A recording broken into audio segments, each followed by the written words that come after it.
ವಿನಯ್ ಕುಲಕರ್ಣಿ ಶಾಸಕತ್ವ ಅನರ್ಹಗೊಳಿಸಲು ಆಗ್ರಹ. ವಿಧಾನಸಭೆ ಸ್ಪೀಕರ್ಗೆ ಬಸವರಾಜ್ ಕೋರವರ್ ಪತ್ರವನ್ನ ಬರೆದಿದ್ದಾರೆ. ವಿನಯ್ ಕುಲಕರ್ಣಿ ಶಾಸಕತ್ವ ವಿಚಾರಕ್ಕೆ ಸಂಬಂಧಪಟ್ಟಂತೆ ವಿಧಾನಸಭೆ ಸ್ಪೀಕರ್ಗೆ ಬಸವರಾಜ್ ಕೋರವರ್ ಪತ್ರ. ಸಾಮಾಜಿಕ ಹೋರಾಟಗಾರ ಬಸವರಾಜ್ ಕೋರವರ್ ಶಾಸಕ ವಿನಯ್ ಕುಲಕರ್ಣಿ ಜೀವಾವಧಿ ಶಿಕ್ಷೆ ಆಗಿದೆ.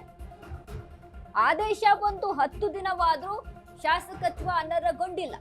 ಹೀಗಾಗಿ ಸ್ಪೀಕರ್ಗೆ ಪತ್ರ ಬರೆದ ಬಸವರಾಜ್ ಕೋರವರ್ ಕೂಡಲೇ ವಿನಯ್ ಶಾಸಕತ್ವ ಅನರ್ಹಗೊಳಿಸುವಂತೆ ಆಗ್ರಹ.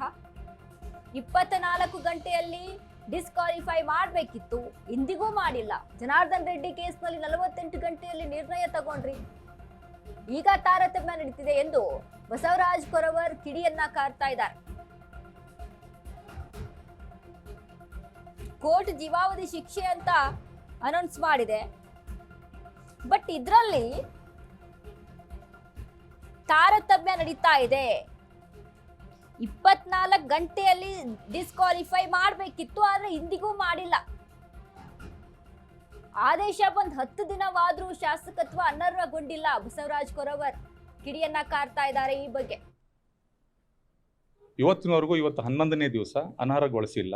ಮೊನ್ನೆ ಜನಪ್ರತಿನಿಧಿಗಳ ನ್ಯಾಯಾಲಯ, ಬೆಂಗಳೂರಿನ ಜನಪ್ರತಿನಿಧಿಗಳ ನ್ಯಾಯಾಲಯದಲ್ಲಿ ಯೋಗೇಶ್ ಗೌಡ ಕೊಲೆ ಪ್ರಕರಣಕ್ಕೆ ಸಂಬಂಧಪಟ್ಟ ಹಾಗೆ ಶಾಸಕ ವಿನಯ್ ಕುಲಕರ್ಣಿ ಅವರಿಗೆ ಜೀವಾವಧಿ ಶಿಕ್ಷೆ ಆಗಿತ್ತು. ಜೀವಾವಧಿ ಶಿಕ್ಷೆ ಆದ ತಕ್ಷಣವೇ ಅವರನ್ನು ಶಾಸಕ ಸ್ಥಾನದಿಂದ ಅನರ್ಹಗೊಳಿಸಬೇಕಿತ್ತು. ಇವತ್ತಿನವರೆಗೂ ಇವತ್ತು 11ನೇ ದಿವಸ ಅನರ್ಹಗೊಳಿಸಿಲ್ಲ. ಮೊನ್ನೆ ಸೆಕ್ರೆಟರಿ ಅವರು ಒಂದು ಸ್ಟೇಟ್ಮೆಂಟ್ ಕೊಟ್ಟರು. ಸಭಾಪತಿಯವರ ಕಚೇರಿಯ ಸೆಕ್ರೆಟರಿ ಅವರು, ನಮಗೆ ಇನ್ನೂ ಸರ್ಟಿಫೈಡ್ ಕಾಪಿ ಬಂದಿಲ್ಲ ಅಂತೇಳಿ. ಮಾನ್ಯ ನ್ಯಾಯಾಲಯದಿಂದ ನಾವು ಸರ್ಟಿಫೈಡ್ ಕಾಪಿಯನ್ನು ತಂದು ನಾವು ಸೆಕ್ರೆಟರಿ ಅವರಿಗೆ ಕೊಟ್ಟಿದ್ದೇವೆ. ಈಗ ರಿಸೀವ್ಡ್ ಕೂಡ ಹಾಕಿಸ್ಕೊಂಡಿದ್ದೀನಿ.